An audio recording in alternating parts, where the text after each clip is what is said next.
registrando tudo isso. Pessoal, se houver dúvidas, não hesitem em perguntar, até porque nós estamos numa revisão. Então, de hoje não pode passar. Nós temos o mais simples dos que nós vamos falar agora, é esse cara, é o disjuntor termomagnético.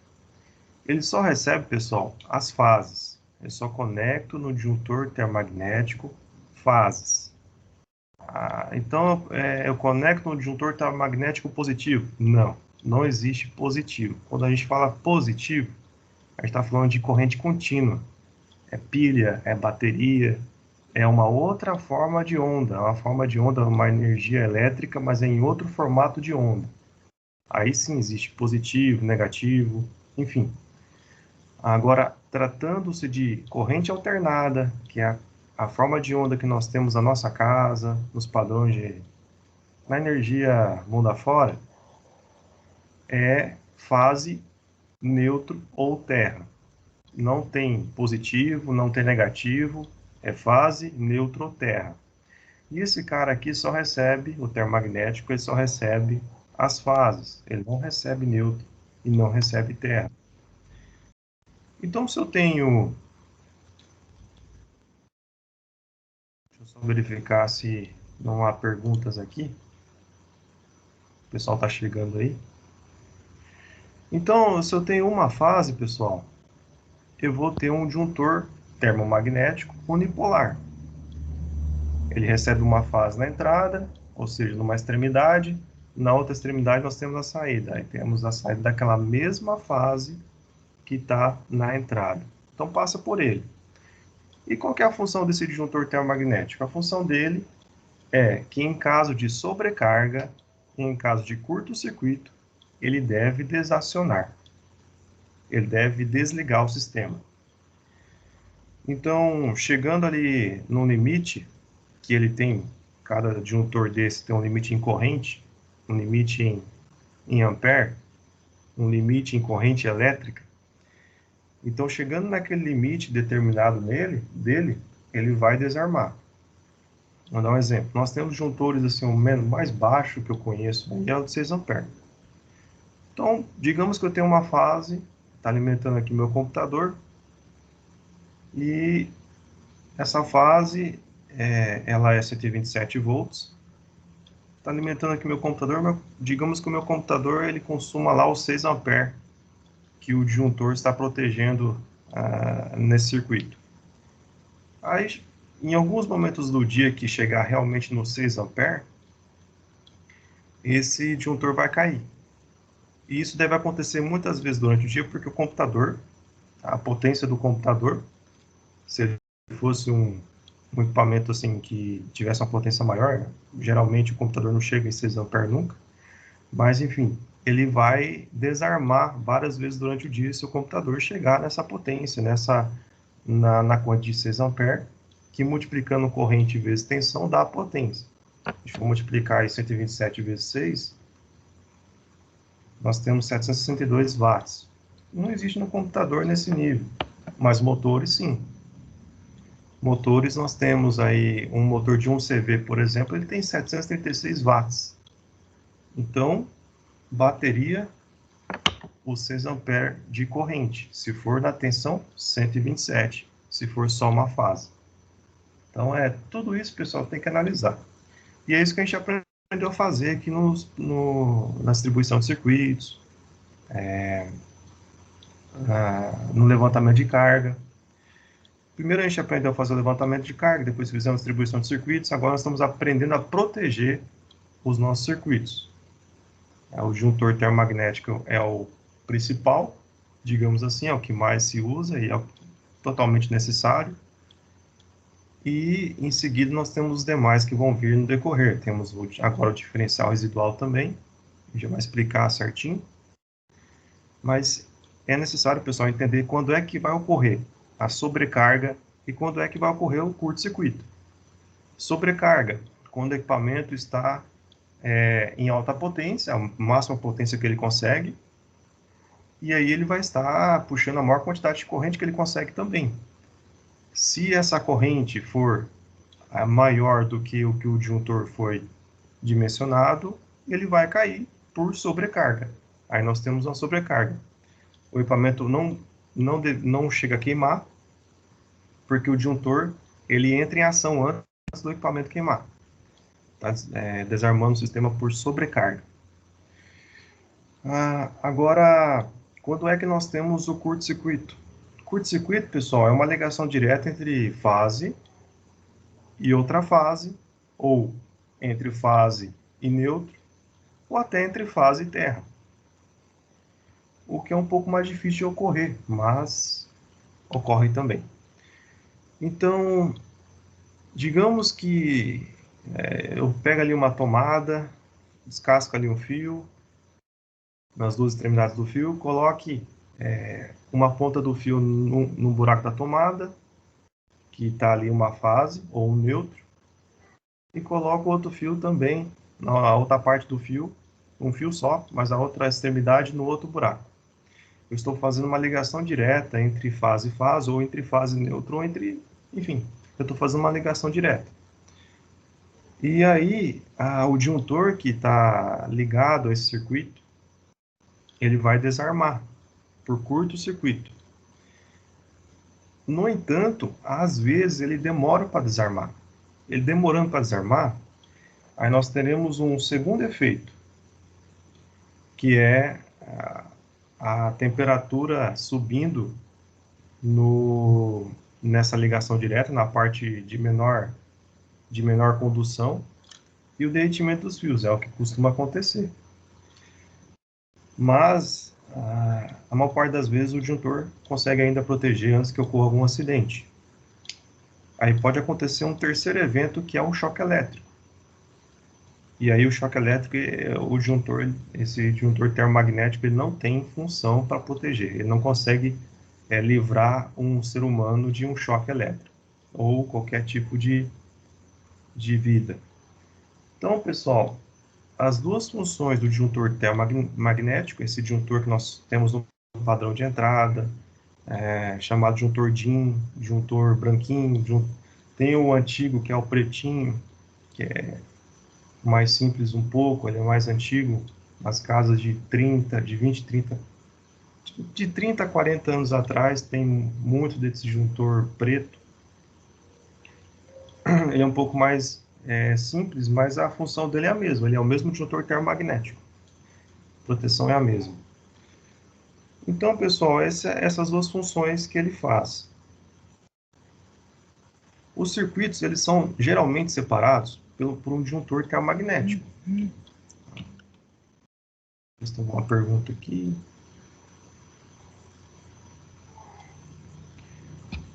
Boa noite, Vanessa. Eu estou comentando a 2, mas é justamente a 2 do trabalho. É justamente a 2 porque é o primeiro conteúdo do bimestre teórico. Aí depois eu vou para o segundo conteúdo teórico, que é a número... Não é essa aqui não, que é a número 3. Não está no trabalho. Depois eu vou alterar um pouquinho e vou para um outro documento. Então, o primeiro conteúdo hoje, pessoal, só para a gente recapitular. Hoje nós estamos fazendo a revisão, o primeiro conteúdo do bimestre, conteúdo teórico do bimestre, é disjuntor termomagnético. Qual é a função do disjuntor termomagnético, onde é que eu encontro, como ele é usado, como é instalado, enfim, todas as perguntas possíveis. E em seguida a gente vai falar sobre o interruptor diferencial residual, que é um equipamento um pouco diferente, né? A gente já falou, mas vou falar mais uma vez, revisão. Então, até agora, a gente está terminando o primeiro item de teoria. Bom, pessoal, então, continuando, eu vou até passar uma imagem, só um minutinho aqui.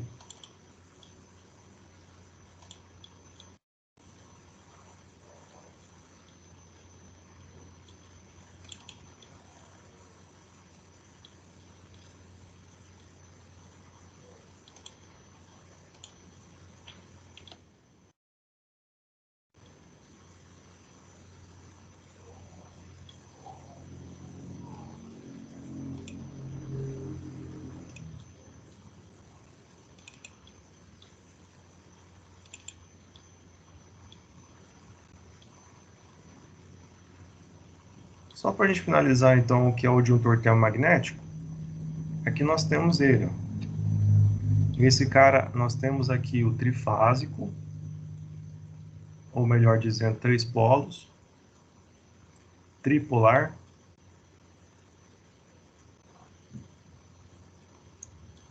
aqui eu só tenho esse. Então, como foi para você, ele só recebe as fases. Tá? Aqui nós temos eu posso tanto colocar embaixo a entrada como colocar em cima. Então, a entrada e saída são iguais. Não há diferença entre entrada e saída nesse disjuntor. E vocês podem ver que ele tem uma ligação das três fases. Nesse caso que nós temos um disjuntor, esse que estou passando o mouse, acho que vocês estão vendo aí, se não tiver me avisem, de 3.000 amperes. Deve ser 300, deve ter um erro aqui. Mas enfim, tá com cara de ser um disjuntor de 50, 60, no máximo 70 amperes. É que muitas vezes as imagens são modificadas aí e tem essas mudanças, mas enfim. Esse juntor aqui, pessoal, ele é um juntor de três polos, e vocês podem ver que ele tem uma ligação entre as fases. Por quê? Porque se uma das fases ultrapassar 70 amperes, digamos, ou 60 amperes, a corrente que ele foi criado para fazer proteção, ele vai desarmar primeiro aquela fase que ultrapassou, as demais têm que cair junto. Por quê? Para não deixar o equipamento energizado em sobrecarga e muito menos energizado em curto-circuito. Bom, aí nós temos aqui do lado o maior. Quais são as variáveis que nós temos que tomar cuidado no disjuntor? Como também qualquer item, pessoal. Qualquer item de elétrica, são três as variáveis que a gente tem que tomar cuidado, principalmente. Tensão, corrente e potência. Tensão. Qual que é a tensão de trabalho desse disjuntor? Ele trabalha até 400 volts. Beleza. Então, eu posso usar 127, 220, pode usar. Posso usar 220, 380, posso usar. Posso usar 440? Não, não posso usar. Se eu usar 440, o que é que vai acontecer? É uma tensão maior do que a tensão de isolação que esse disjuntor possui. E dada essa tensão, ele vai ter um curto entre as fases, e aí, se não houver outro disjuntor para fazer a proteção de curto-circuito, nós vamos ter ali um princípio de acidente. Então, pessoal, temos que cuidar da tensão que o equipamento trabalha, sempre. Se um equipamento funciona 220, a tensão que ele pode receber é 220. Nesse caso, esse item aqui funciona até 400 volts. E qual que é a corrente? Bom, aqui está escrito 3.000 amperes, mas como eu falei para vocês, isso aí não faz sentido. Esse aqui faz, esse aqui não faz sentido. Ele deve ser um disjuntor, a gente chama de mini disjuntor, por ser um pouquinho menor que os demais, chamamos de mini disjuntor, então deve ser até 70 amperes no máximo, esse disjuntor aqui. Três polos. Além disso, pessoal, então já falei da tensão, corrente, aí tem a potência, mas a potência, nesse caso, é a tensão vezes a corrente, não há nenhum tipo de informação técnica relacionada à potência. Porque a potência é justamente a tensão vezes a corrente. Nós temos aqui as duas informações já no disjuntor que estão sendo e devem ser obedecidas no momento da instalação do projeto. Então não há problema com relação à potência nesse item. Em outros itens, tem que tomar cuidado também com a potência. Bom, aí nós temos aqui o disjuntor. Esse aqui é chamado mini disjuntor, esse que a gente acabou de falar, e esse aqui é o disjuntor mesmo, disjuntor padrão, disjuntor de tamanho convencional. Esse cara, ele também tem três polos, e ele trabalha até 250 amperes. É exatamente isso. Tem até a temperatura de trabalho. Enfim, esse aqui é fiel à imagem. Aí ele tem a tensão também, pessoal, mas aqui não está escrito agora. Ah, tá aqui, ó. Mas está bem difícil de enxergar. Geralmente, o disjuntor padrão convencional, ele chega a 800 volts, 1000 volts, até 1200 volts. Nesse caso, tem praticamente certeza que é 800, porque é o que dá para enxergar aqui. 800 volts é a tensão de trabalho desse cara. Isso aqui já é mais feito, pessoal, para um quadro de distribuição de alta tensão, alta tensão, baixa tensão, mas voltado logo na saída do transformador de baixa, por exemplo. Então, se vocês forem nas fábricas, até se for o caso, a gente pode fazer uma visita técnica, mostrar isso certinho para vocês. Forem nas fábricas, vocês vão ver muito desse disjuntor aqui de 800 volts, que ele é logo ligado, logo abaixo do transformador, um transformador que converte de média ou alta para baixa tensão, que é algo que vocês, inclusive, podem assinar, vão poder assinar.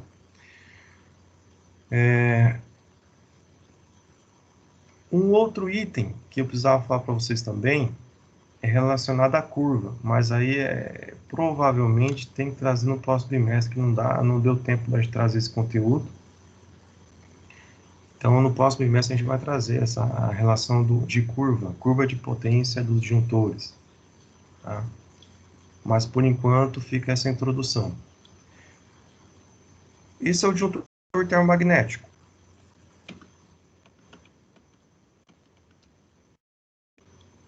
Vamos agora para o segundo item, o interruptor diferencial residual. É esse cara aqui. Pessoal, o disjuntor termomagnético, que a gente acabou de falar, ele faz proteção contra curto-circuito e sobrecarga.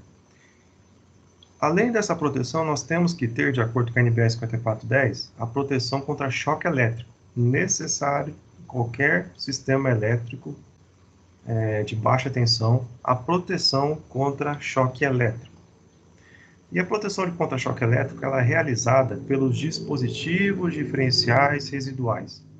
Ou seja, eu tenho que colocar ou um interruptor diferencial residual no quadro de distribuição, ou eu tenho que colocar um disjuntor diferencial residual. Ou um ou outro.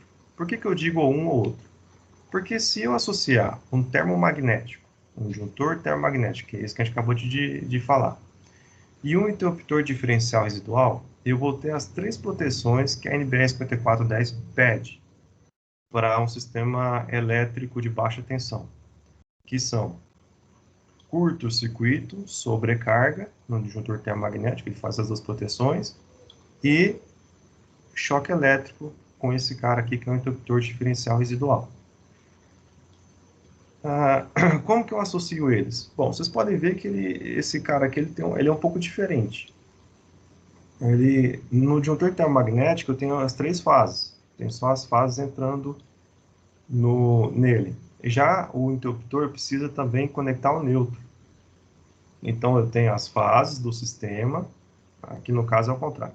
Fase 1, fase 2, fase 3. Aí vocês estão vendo o N aqui, ó. Esse N é o neutro. Então, conecto o neutro e as fases no interruptor diferencial residual. Tá? E aí, por baixo dele, eu tenho a saída, a entrada e saída, do mesmo jeito dos demais. Neutro, fase 1, fase 2, fase 3. E esse cara aqui? Esse cara também, só que ele é monofásico. Então, entra uma fase e um neutro. Fase, neutro. Aqui eu já tenho as três fases e o neutro. Tá? E assim nós temos a proteção contra choque elétrico. Como é que ocorre essa proteção, pessoal? Ele fica monitorando qualquer corrente de fuga entre as fases e o neutro. Se as fases ou o neutro gerarem alguma corrente de fuga para o condutor de proteção terra, que é um aterramento,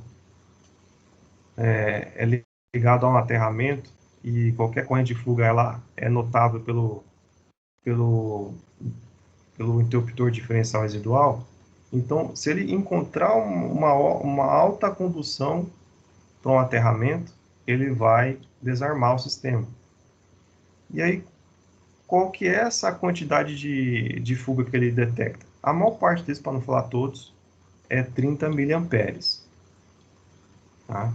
Então, vocês podem ver que está escrito bem aqui no cantinho. ISM, corrente de sensibilidade, 30 miliamperes.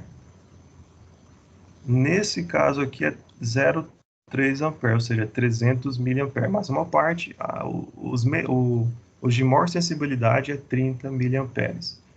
30 miliamperes, pessoal, é um choque que muitas vezes nós não percebemos. Só de encostar nas coisas, a gente geralmente pode receber esse choque de 30 miliamperes. Geralmente ninguém percebe. Passou disso, a gente já começa a perceber. Então, a proteção dele é uma proteção ideal. E antes que venha a ocorrer um choque elétrico, seja com pessoas, animais, etc., ele vai desarmar o sistema.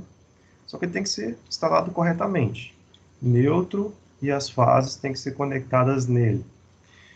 E tem que tomar um outro cuidado. Eu até posso mostrar aqui um quadro de distribuição.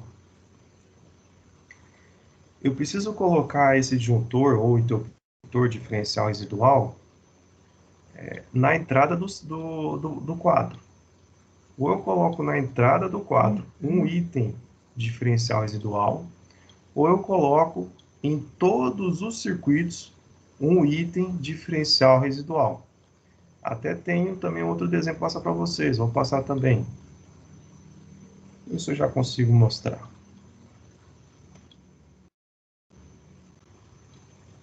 Isso aqui. Então eu tenho aqui,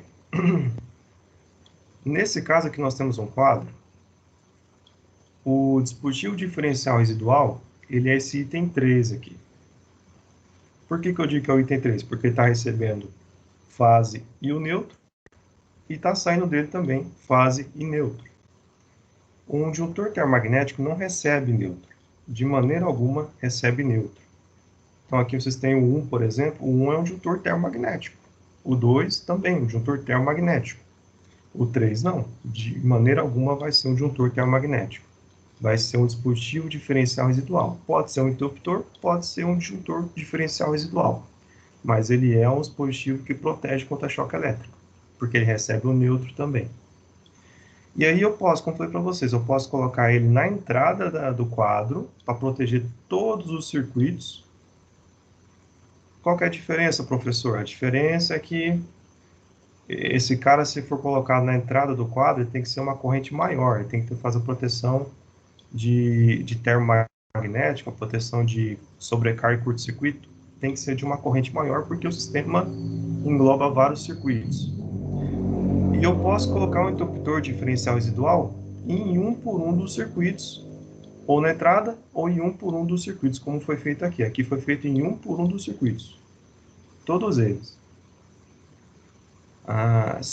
Já naquele primeiro exemplo que eu passei para vocês, esse aqui, é um disjuntor diferencial residual na entrada do quadro. Então, eu tenho fases, o neutro, neutro, fases. Esse cara, ele protege contra choque elétrico, porque ele está recebendo neutro. E, além disso, ele não é só um interruptor diferencial residual, ele é um disjuntor diferencial residual. E eu vou explicar agora também para vocês, ele faz as 3 proteções, as do termomagnético e as de choque elétrico. Bom, então, basicamente, já mostrei para vocês como é que é feita a instalação. Além desses 2 tipos, nós temos aquele com 3 polos, que é para um sistema bifásico. Recebe 2 fases e um neutro. Então, logicamente, ele vai ter 3 polos. Vocês podem ver que eles também têm tensão, ó, tensão 230 volts no interruptor diferencial residual. Esse aqui trabalha com 230 volts, ele é voltado para 127, no máximo 220. Na verdade, 220 ele já não vai trabalhar, porque o 220 ele pode chegar a 250, 260 volts. E esse equipamento aqui, esse interruptor já não vai suportar, já vai queimar quando chegar nessa tensão. Então esse daqui ele é feito para 127 mesmo, né? Uma tensão mais baixa. Ele é um disjuntor de 60, disjuntor, desculpa, é um interruptor de 63 amperes. Então, chegando nessa corrente nominal, ele vai desarmar também. E nesse caso aqui é só isso.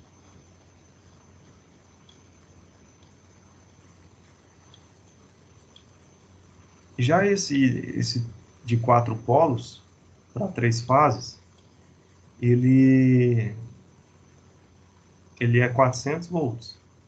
Então, nós já temos uma tensão para trabalhar até 380, com uma leve folga. Não é aconselhável, não, está muito próximo. Esse aqui é aconselhável para 220, sistema trifásico 220. O 380 é necessário pegar um disjuntor com uma maior tensão, pelo menos 500, 600 volts. Um disjuntor não, desculpa, um interruptor. Bom, pessoal, vamos voltar lá. Então, nós estamos falando já do interruptor diferencial residual, que não está contemplado nessa lista, do trabalho que tem que ser entregue hoje. Mas vamos voltar então para a primeira questão. Vamos começar, aliás, com a primeira questão. Qual é a função do disjuntor diferencial residual?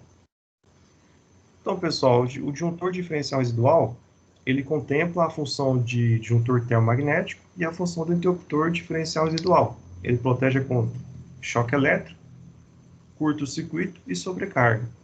Ele faz as 3 proteções que a NBR 5410 pede em todo o sistema elétrico de baixa tensão. Além dessas 3 proteções, pessoal, tem a proteção de surto, a proteção interna contra surto, também conhecido como DPS, dispositivo de proteção contra surto. Essa matéria, pessoal, não deu para trazer nesse bimestre, mas no próximo deve dar, sim, deve ser possível a gente trazer essa matéria para vocês.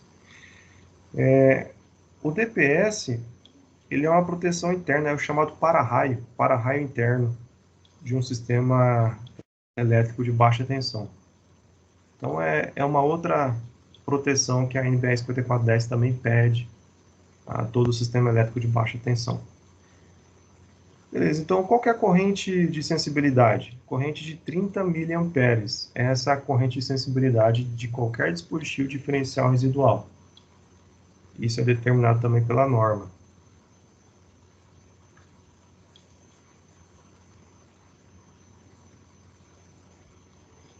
O termomagnético já trouxe para vocês. E aí vem a terceira questão. Qual que é a combinação que eu posso fazer para substituir o disjuntor diferencial residual? Eu posso fazer a combinação, pessoal, de um disjuntor termomagnético, que é esse o primeiro que nós trouxemos hoje aí na matéria. Eu posso juntar um disjuntor termomagnético com um interruptor diferencial residual, juntar esses dois itens, um após o outro. Geralmente vem o termomagnético primeiro, depois, em seguida, passa pelo diferencial residual, interruptor diferencial residual. E aí, na saída desse interruptor já tem as 3 proteções: choque elétrico desse interruptor, curto-circuito e sobrecarga. E fazendo isso aqui, juntando esses dois itens, eu consigo substituir o disjuntor diferencial residual, também conhecido como DDR, que é o que traz aqui a pergunta 3. Qual é a combinação que pode ser feita para substituir o disjuntor diferencial residual? É um interruptor diferencial residual mais um disjuntor termomagnético.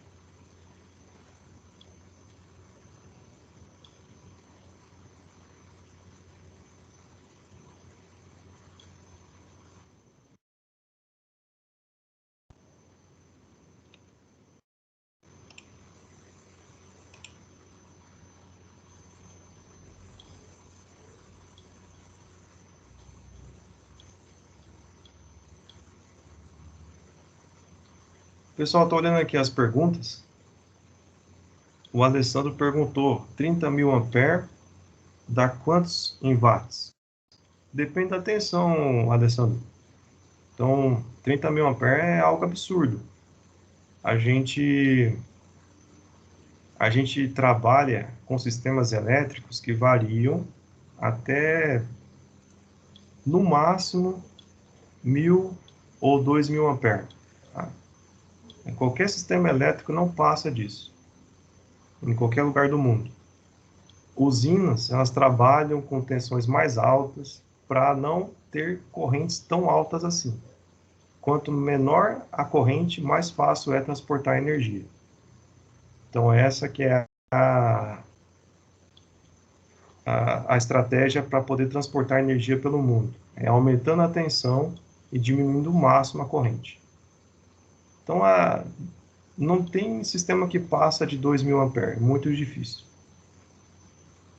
E aí, quanto maior a quantidade de corrente que está sendo transportada, maior é a seção do condutor.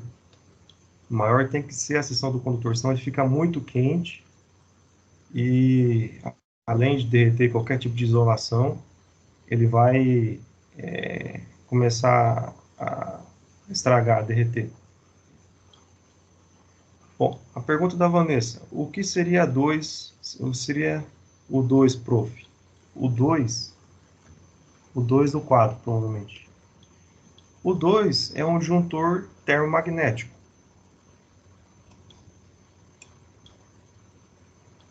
Então aqui nós temos o 1, que é um disjuntor termomagnético, só que de maior capacidade, ou seja, de maior corrente, porque ele protege todos os circuitos do quadro. Nós temos 12 circuitos no quadro. Não que isso signifique que é um lugar muito grande, não. Eu posso ter 12 circuitos e ter uma casa pequena, um lugar menor. Eu posso ter 12 lâmpadas, eu posso ter 12 tomadas, e aí já é, digamos, justificativa para ter 12 circuitos. Mas, enfim, nós temos aqui um disjuntor geral, que é o número 1. Ele faz proteção de sobrecarga e curto-circuito, sobrecarga e curto-circuito para todo o sistema, que engloba 12 circuitos. E aí o 2, pessoal, também são disjuntores termomagnéticos. Só que eles são disjuntores de menor capacidade para fazer uma proteção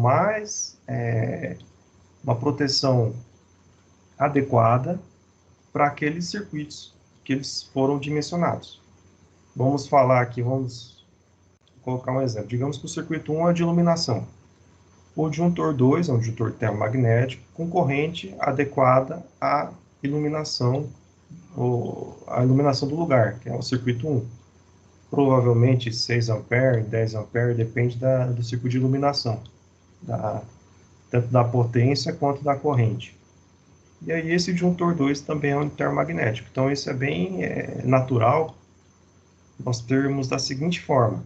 Lá na entrada de serviço tem um disjuntor 1, um disjuntor termomagnético, disjuntor que chamamos de disjuntor do padrão de entrada, e dentro do lugar, dentro do recinto, dentro da casa, nós temos um segundo disjuntor 1, que é similar, normalmente é igual.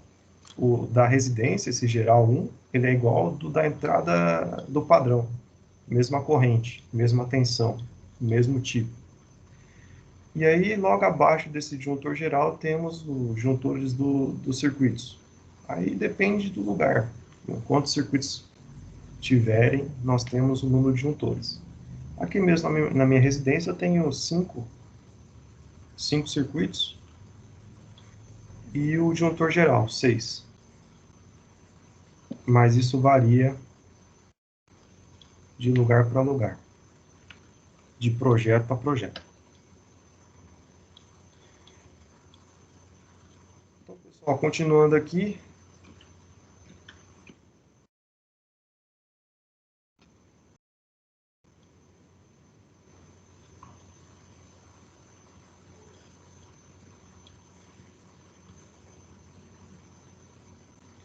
E se eu não me engano, só tem mais essa pergunta mesmo. Aqui nesse quadro, pessoal, nós temos cinco equipamentos diferentes. e a questão pediu para identificá-los. Já foi dito, o 1 é o termomagnético geral, mas se vocês colocarem só termomagnético, tá bom demais. O 2 também é um termomagnético. Por quê? Porque da mesma forma que o 1, ele recebe somente a fase ou as fases. Tá? No caso, o 1 é um bipolar, um juntor termomagnético de dois polos, bipolar. O, o, o 2, ele é unipolar, de um polo só. O 3, pessoal, o 3 é um interruptor diferencial residual ou um juntor diferencial residual. Por que eu falei ou? Porque olhando aqui, não há como garantir que é um ou outro. Ou é um ou é o outro, mas não há como a gente garantir. Agora, o convencional não é usar um juntor termomagnético em série com um juntor diferencial residual. Isso é totalmente fora do convencional. O convencional é usar um juntor termomagnético em série com o 3, que é um um interruptor diferencial residual. Então é por isso que nós temos aí que determinar que o 3 é um interruptor diferencial residual. Porque juntando esses dois itens, nós temos as três proteções necessárias aí para um sistema elétrico de baixa tensão. Tá. E o 4? Aí lá embaixo nós temos o 4 e o 5. Bom, o 4 ele é similar ao 1, só que de menor capacidade. Ele também é um disjuntor termomagnético. E o 5 ele é similar ao, ao 3, que é um dispositivo diferencial residual, ou, melhor dizendo, um interruptor diferencial residual. Por quê? Porque ele recebe as duas fases e ele não está fazendo a mesma função do 4. Ele está fazendo a função de proteção de choque elétrico. Então, nós temos as duas proteções, as três proteções aqui entre o 4 e o 5. O 4 é um termomagnético e o 5 é um interruptor diferencial residual. Nesse caso, ele não leva o neutro, por quê? Porque nesse circuito 11 e nesse circuito 12, não há neutro. O neutro não está associado a esses circuitos. São duas fases que são direcionadas provavelmente a tomadas de tensão de 220 volts. Ou, em alguns casos, também há tensão de 380 volts em uma tomada de dois polos. Mas nesse caso, provavelmente não. Provavelmente nós temos 220 volts em duas fases. Então, são duas fases que são direcionadas a tomadas com duas fases, não tem um neutro. E aí, lá em cima, pessoal, a gente consegue ver também, que não é uma matéria que foi passada a vocês ainda, mas conseguimos ver também o barramento de proteção, o barramento do controle de proteção terra. Como que é feito isso? Geralmente é estudado o solo, do lugar. Por exemplo, aqui em Paranavaí nós temos um solo típico,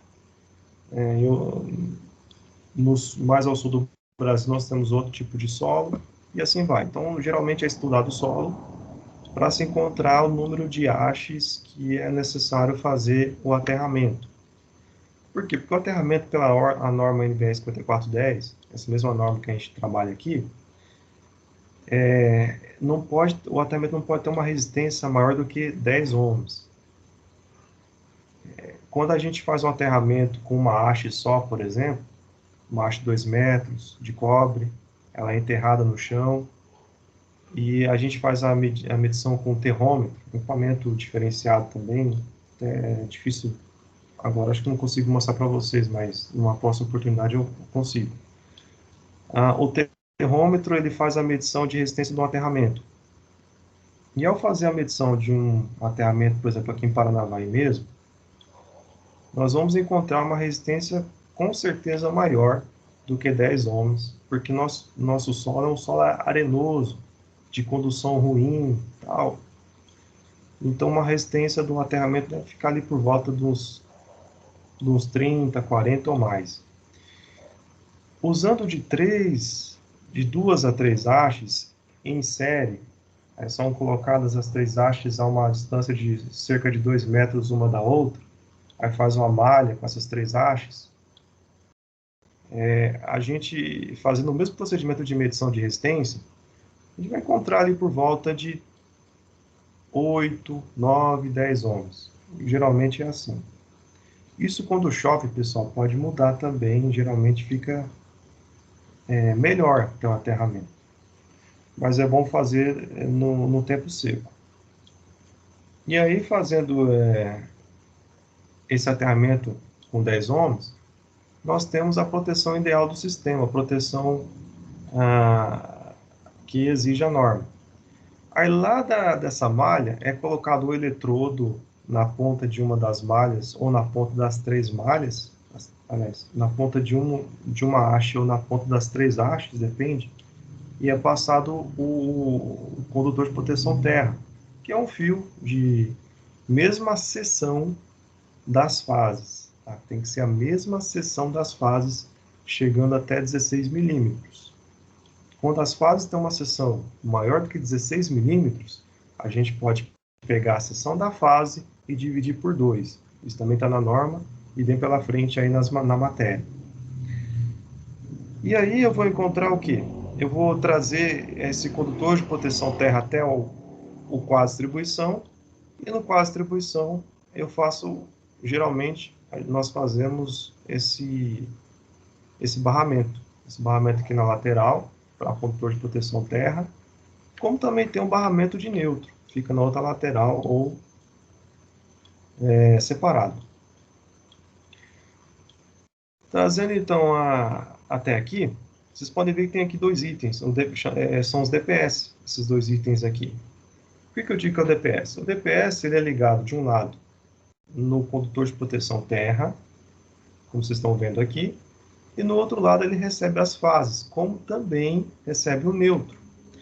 Quando nós compramos um DPS, pessoal, ele é unipolar, ele vem só para uma conexão. De um lado vem a fase, do outro lado vem o terra. É para uma conexão só. Só que, para fazer a proteção ideal do sistema, que é o que pede a norma, nós temos que colocar tanto as fases como o neutro nesse DPS. Então, eu teria que comprar aqui, nesse caso, 3 DPS,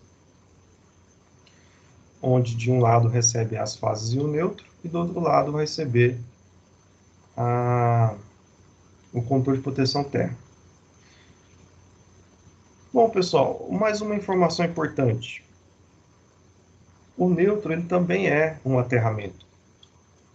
Só que esse aterramento do neutro ele é feito quando é adquirido um padrão de entrada, uma entrada de serviço. Geralmente nós vamos em loja de materiais elétricos, aí compramos lá um padrão monofásico, padrão bifásico ou padrão trifásico. A gente compra o padrão já que nós queremos adquirir, né? Antes de fazer um contrato na concessionária. E aí vem junto nesse padrão a haste de aterramento do neutro, que é a mesma haste de aterramento do controle de proteção terra, uma haste de cobre de 2 metros, 3 metros, geralmente 2 metros. E aí essa haste ela é ficada lá na entrada de serviço, é ficada no chão, e dela vem um fio que nós usamos na nossa residência, na instalação, para neutro. É isso que é feito. Se não houver um segundo aterramento, pessoal, nós não temos o controle de proteção terra. Existem, na verdade, 5 tipos de aterramento, 5 tipos de proteção de proteção terra.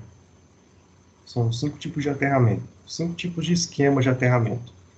E tem alguns desses esquemas, são 2, que engloba eu conectar no mesmo aterramento o neutro e a proteção terra, o controle de proteção terra. Só que,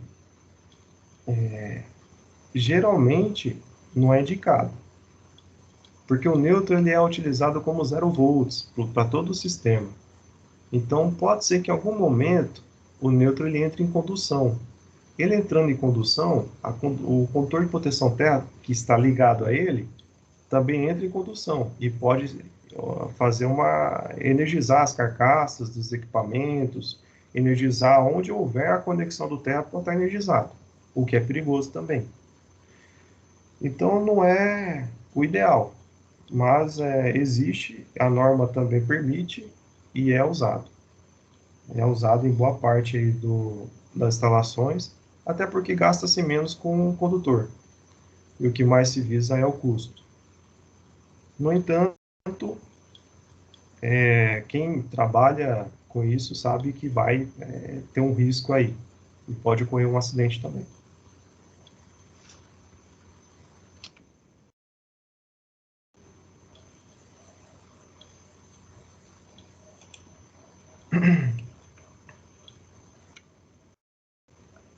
Vocês têm alguma pergunta, pessoal?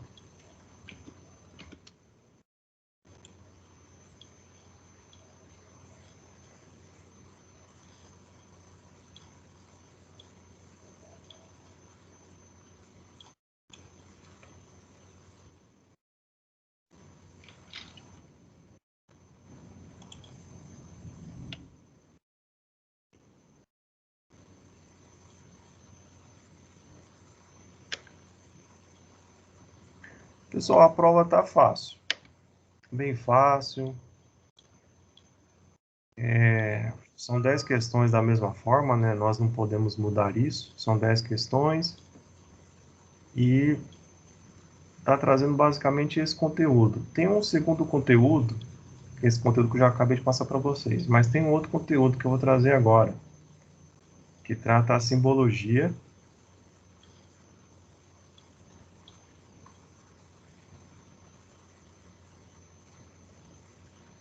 que nós usamos nos desenhos.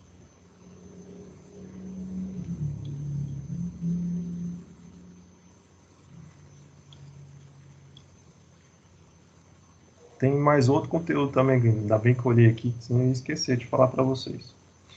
Um conteúdo que fala sobre aquelas regras de distribuição de circuitos, que nós tratamos lá bem no começo do bimestre, em sala de aula.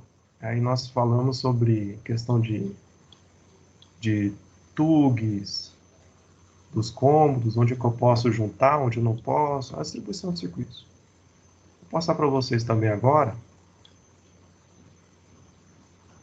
A gente está finalizando essa revisão.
Só um minutinho, pessoal. Estou passando as imagens aqui para o navegador.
Bom, pessoal, nós temos aqui a simbologia que eu passei para vocês também em formato CAD, e espero aí que até a próxima segunda-feira vocês estejam finalizando aquela atividade, enviando, para que a gente possa, né, já ter um início, uma introdução nos desenhos de projeto elétrico. Bom, para a próxima data de avaliação, é muito importante, pessoal, entender isso aqui. O que é o condutor fase, o que é o condutor neutro, o que é o condutor de retorno, o condutor de proteção terra, o que é cada um desses itens aqui na simbologia. Então aqui essa imagem eu passei para vocês, provavelmente está lá nos arquivos da turma. Se não encontrarem, me avise que eu direciono também, como também envio. E aqui nós temos a simbologia mais adotada no mundo todo para projeto elétrico, que é do Sistema Internacional. Então, muitas vezes vocês vão encontrar nesse formato, para não falar todas, onde nós temos um eletroduto, e aí nós temos um risco cortando de menor tamanho, cortando esse eletroduto, e simbolizando que nesse eletroduto passa um condutor de fase de um determinado circuito. Como também nós temos esse L de ponta cabeça, que seria o neutro, tá muito semelhante ao de fase, só que com uma perninha a mais aqui, passando uma ideia de um L de ponta cabeça. Então, pessoal, nós temos fase, neutro, retorno. Quando é que nós usamos o retorno? O retorno ele só é usado nos interruptores. Os interruptores eles sempre recebem uma fase chegando em um terminal. No outro terminal nós temos o retorno que vai para a lâmpada. É o retorno daquela fase que chegou até o interruptor. E aí chegando na lâmpada, a lâmpada já tem um neutro nela. O neutro sempre chega na lâmpada e fica na lâmpada. Ou se houver uma lâmpada com duas fases, também não é nada difícil de encontrar, uma lâmpada para 220 volts ou até 380 volts. Aí nós temos, ao invés do neutro na lâmpada, nós vamos ter uma fase já nela. Aí falta só receber a segunda fase ou até receber um neutro, que ela vai funcionar, ela já vai ser acionada. Mas geralmente é assim, geralmente nós temos uma fase e um neutro na lâmpada, só que chega na lâmpada o neutro, a fase vai para o interruptor, e do interruptor nós temos um retorno que vem para a lâmpada e traz o sinal da fase nesse retorno. Quando nós falamos retorno, pessoal, é isso aqui, condutor de retorno. É um condutor, é um fio que sai lá da saída do interruptor e chega na lâmpada trazendo o sinal de fase. E o terra, condutor de proteção terra.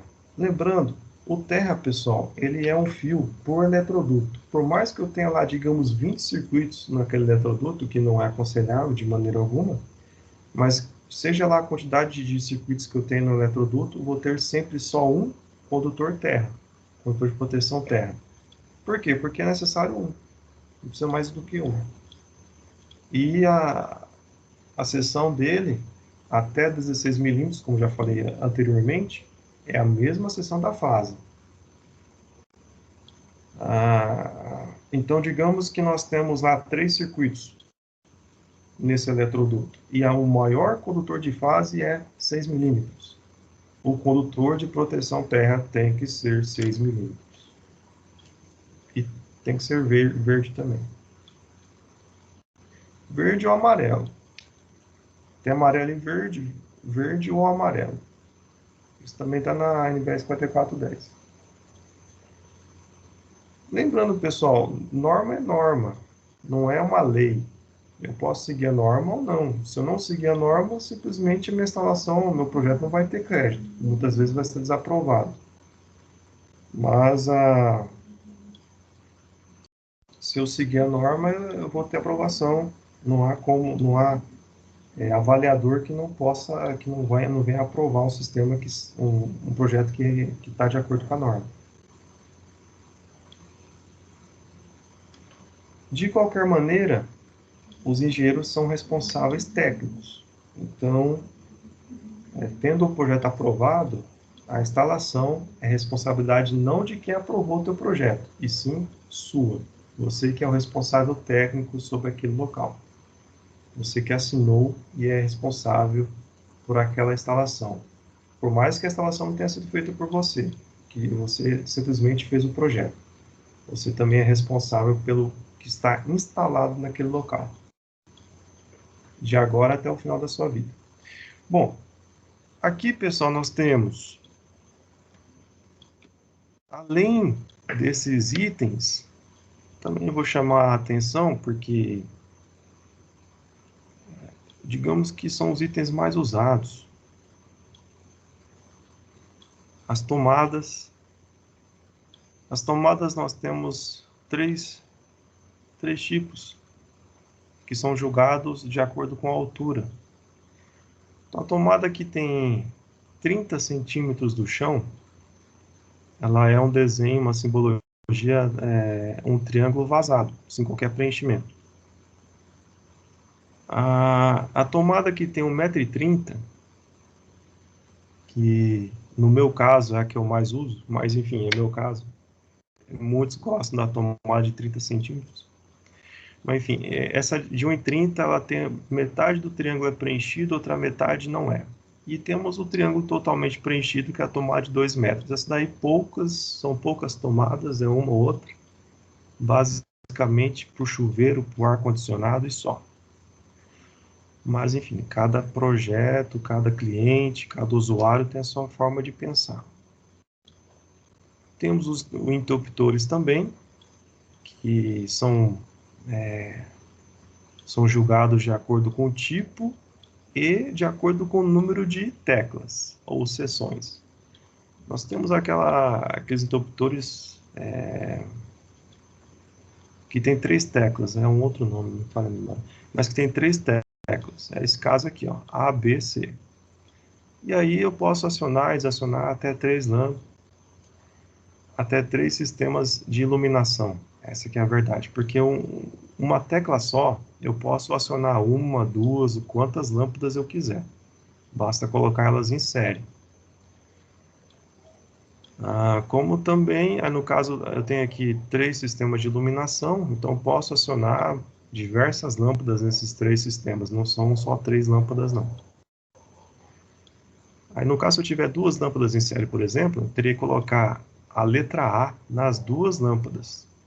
Aí eu vou fazer o desenho de uma lâmpada, aqui ó, aqui nós temos o desenho de uma lâmpada, aqui está a letra A, lá no interruptor também tem que estar a letra A. Aí eu posso ter 2, 3, quantas lâmpadas eu quiser com a letra A, mostrando que esse interruptor que tem a letra A que vai acionar essa lâmpada da letra A também. E aí nós temos um interruptor paralelo. São 3 tipos de interruptor. Ainda vou passar também isso para vocês, uma parte que vem pela frente da matéria. Bom, pessoal, é isso. Com relação à simbologia, não tem segredos, assim, a pessoa ela vai adquirindo com a prática essa identificação.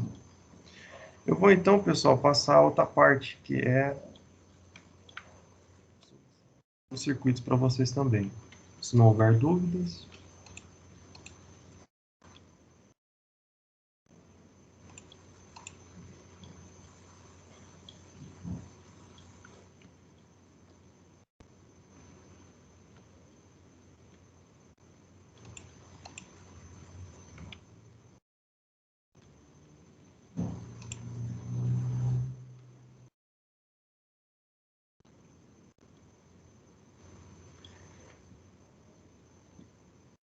Então, pessoal, nós temos aqui, ó, de acordo com o conteúdo abordado em sala de aula, sobre distribuição de circuitos elétricos. vamos julgar as afirmativas aqui. Primeira afirmativa, o circuito de iluminação pode ser o mesmo circuito das tomadas de uso geral da cozinha ou copa. Bom, pessoal, nós discutimos isso aí no começo do trimestre, né, para poder estar seguindo a NBS 5410, ela não permite que nós misturemos tomadas com iluminação. Essa é a primeira regra. Circuito de tomadas tem que estar separado do circuito de iluminação.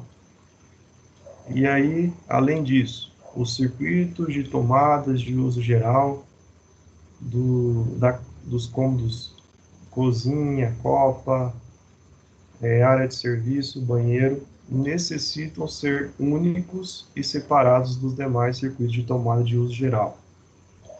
Então, se eu estou projetando o circuito de tomada de uso geral da cozinha, eu não posso pegar esse circuito de tomada de uso geral da cozinha e juntar com o da sala, por exemplo. Não posso. Não posso juntar com o dormitório, não posso juntar com o banheiro, não posso juntar com nenhum outro cômodo. Circuito de tomada de uso geral, cozinha, é só ele é único e separado dos demais. Único para aquela tensão. Se houver uma segunda tensão, por exemplo, eu posso fazer um segundo circuito. Como também, se eu quiser fazer dois circuitos para a mesma tensão, eu também posso fazer dentro da cozinha quantos circuitos eu quiser, só que eu não posso misturar esse circuito da cozinha com nenhum outro cômodo. Então, essa afirmativa ela está errada por pelo menos dois motivos. Segunda afirmativa, a mínima seção de condutor para o circuito de iluminação é de 1,5 milímetros quadrados, de acordo com a NBR 5410. Está correto. Geralmente, nós usamos seção de 0,5 até 1 milímetro para circuitos de comunicação. Os sinais de comunicação, internet, cabo de comunicação, de vídeo, diversos tipos. A gente utiliza até 1 milímetro para esses cabos. Geralmente é assim. E 1,5 já começa o circuito de iluminação. Iluminação já posso usar seção de 1,5 de acordo com a NBR. E 2,5 já posso usar circuito de tomadas. Qualquer tomada, seja TUG, TUI, eu posso utilizar seção de 2,5, menor seção permitida pela norma. Afirmativa 3. O circuito de tomada de uso geral dos dormitórios, sala, corredor, varanda, podem ser unificados em um único circuito. Sim, eu posso unificar as salas, corredores, sala, corredor. O que eu não posso unificar juntar esse circuito de dormitório, sala, é cozinha, copa, eu não posso colocar no meio. Eu posso colocar a área de serviço aí no meio, nem banheiro também, mas os quartos, a sala, varanda, corredor, posso juntar todas as tomadas e fazer um circuito só. Aí temos mais afirmativas aqui, ó. No circuito de tomada de uso geral, TUC, da cozinha, área de serviço, copa e banheiros precisam ser separados entre si e separados do circuito de outros ambientes. É exatamente isso que a gente vem falando, né, pessoal? É uma regra da NBS 5410. Muito disso se dá à potência dos equipamentos que geralmente são utilizados nesses ambientes. Geralmente utilizado na cozinha, potência de equipamentos de 1.000 watts, 1.500 watts. O micro-ondas é 1.000 watts. A geladeira, 700, 800. O forno elétrico, 1.000 watts também, aproximadamente. Liquidificador, 300, 200, 300 watts. Então, são potências maiores. São sempre correntes maiores. E aí nós temos Banheiro. No banheiro, secador de cabelo. Vou dar exemplo de banheiro que é muito difícil. Mas, enfim, são equipamentos também que são de potências maiores. Em alguns até ferro de passar. Área de serviço tem, às vezes tem ferro de passar também. Máquina de lavar, roupa, são potências maiores. Na Copa, que é uma sala de jantar, muitas vezes tem ar-condicionado e tal, também são equipamentos de potência maior. Por isso que tem essa justificativa aí, pessoal. Por isso que precisa realmente separar esses circuitos. A mínima seção de condutor para circuitos de tomada é 2,5 milímetros. Isso que já vem falando, 2,5 para tomadas. Por mais que o e-mail entre, pessoal, por mais que o e-mail esteja de acordo com o que é necessário, com o que é preciso, com a corrente que vai passando naquele condutor, para tomadas tem que se usar 2,5 pelo menos. Circuito de tomada de uso específico, TUI. Até agora não falamos nada de TUI. Primeira vez que a gente fala TUI. O circuito de tomada de uso específico TUI são sempre tomadas de potências maiores e precisam de circuitos separados entre si e separados de qualquer outra tomada, mesmo que seja no mesmo ambiente. Não. O circuito de tomada de uso específico, TUI, ela leva esse nome só porque aquela tomada foi especificada para um equipamento X e aquele equipamento X vai ser o equipamento que sempre vai ser usado. O equipamento que sempre vai estar conectado àquela tomada. Por isso que ela é uma tomada de uso específico daquele equipamento. Não é porque o equipamento é de potência maior que precisa ser uma tomada de uso específico. Não. É só mesmo porque aquela tomada foi determinada para aquele equipamento. O mais usado, a tomada de uso específico que sempre tem, mais usada, é o chuveiro, como também o ar-condicionado. São as mais utilizadas como tomada de uso específico, mas ela é tomada de uso específico porque foi determinada para o chuveiro e só o chuveiro é conectado ali, como também o ar-condicionado. Praticamente não é nenhuma tomada, a gente olha, geralmente é feita uma emenda nos fios ali para poder ligar o equipamento e nem tomada de encaixe ela é. E agora a segunda parte dessa afirmativa, ela está correta, mas a primeira parte está errada. E precisam de circuitos separados entre si. Sim, precisam, realmente. Tomada de uso específico é uma tomada para cada circuito. Separado de qualquer outra, mesmo que seja no mesmo ambiente. Exato. Então são tomadas separadas entre si e não há conexão com nenhuma outra tomada no mesmo circuito. É até um disjuntor só para ela. Um disjuntor só para o chuveiro, é um disjuntor só para o ar-condicionado X, e assim por diante. Bom, pessoal, essa foi a nossa matéria teórica desse bimestre.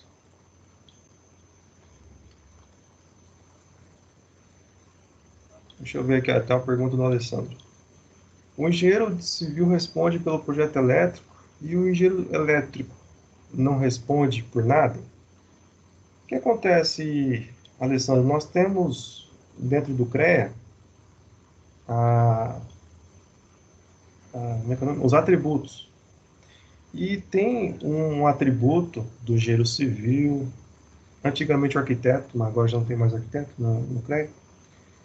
Mas enfim, nós temos o engenheiro civil, o engenheiro agrônomo, o engenheiro mecatrônico, que é o meu caso, o engenheiro mecânico eu não sei, acho que não. Mas todos os engenheiros têm os seus atributos. E dentro da engenharia civil, vocês têm atribuição para assinar projeto elétrico de baixa tensão. que é baixa tensão? Até 75 kW. Ou seja, todo o sistema de baixa tensão das residências, até 75 kW de potência, vocês podem assinar. Ou seja, se vocês forem num local que vocês viram ali na entrada do padrão 200 A no disjuntor, ali vocês podem assinar, porque ali é baixa tensão. Então, basicamente, é porque vocês têm essa competência que vocês vão responder para um projeto elétrico, sim. Então, fez o projeto elétrico e o civil, estrutura, não sei exatamente, de um local. Vocês vão responder pelos projetos que vocês assinaram. Todos aqueles itens que foram dimensionados ali, determinados por vocês no projeto que vocês assinaram, vocês são responsáveis por isso e vão responder por isso sempre, até mesmo pela instalação, por mais que esteja confrontando o projeto que vocês fizeram. Porque também é dever do projetista buscar a correção da instalação. Bom, aí o engenheiro eletricista, né, que foi a tua pergunta, né, realmente foi essa, e o engenheiro eletricista não responde por nada. O engenheiro eletricista ele tem uma atribuição além dos demais com relação à elétrica, além de todos os demais, que ele pode assinar distribuição de energia. Então ele vai assinar o que? Onde é alta tensão, média tensão, subestação de entrada, subestação da concessionária, enfim, são vários projetos enormes, assim, grandes, que envolvem a elétrica, a engenharia elétrica. E basicamente esses itens que nós estamos vendo aqui, eles não assinam praticamente, são poucos projetos que o eletricista assina assim, de baixa tensão. Geralmente assinam de média ou alta tensão. Embora existam muito mais sistemas de de baixa tensão. Só para vocês olharem a quantidade de residências que nós temos aí no Brasil, no mundo, e cada residência é um sistema de baixa tensão, por isso que nós temos muito mais campo de baixa tensão do que de média ou alta tensão. Um exemplo de média tensão, a FATES. A FATES, o campus da FATES, ele trabalha com média tensão, na verdade com alta tensão, porque passa dos 13.000 volts, ele recebe 13.000 volts lá da concessionária e precisa converter para baixa tensão, onde ficam os equipamentos que funcionam ligados na baixa tensão. Então a FATES, como vários hospitais, vários prédios, todas as faculdades em geral, elas têm que abastecer muitas salas, muitos lugares, aí precisa de estar recebendo 13.000 volts. 13.000, 30.000. Além disso, já é muito alta a tensão, aí precisa de uma subestação bem grande. Não é o caso. Outro exemplo, as fábricas, a indústria em geral. Toda a indústria, pessoal, todo o distrito industrial, ele necessita de um grande fornecimento de energia. Então, tem sempre que passar ali uma grande quantidade de fornecimento de energia elétrica. Aqui em Paranavaí, nós temos distrito industrial ali do Sumaré. Como também temos ali em Graciosa, Nova Aliança, ali na saída também. Enfim, aonde houver indústrias, nós temos que ter uma grande distribuição de energia elétrica. E aí as indústrias recebem, todas elas recebem alta. 13.000 volts, 30.000 volts, geralmente essas duas medidas. Mais que isso já é aquelas torres de alta tensão que passa por cima das montanhas aí Brasil, das estradas do Brasil, todo mundo. Aí ali é 500.000 volts, até 500.000 volts. Tem várias torres que carregam essa tensão. É uma outra matéria também, pessoal. Trata de distribuição de energia, de geração de energia. Então, nós temos que... É uma outra matéria mais à frente. Está no plano de ensino também. Pessoal, eu vou finalizar aqui a gravação. A princípio, não há dúvidas mais, não está respondendo, mas se vocês tiverem mais alguma, a gente também registra. Mas, por enquanto, estou finalizando aqui então a gravação.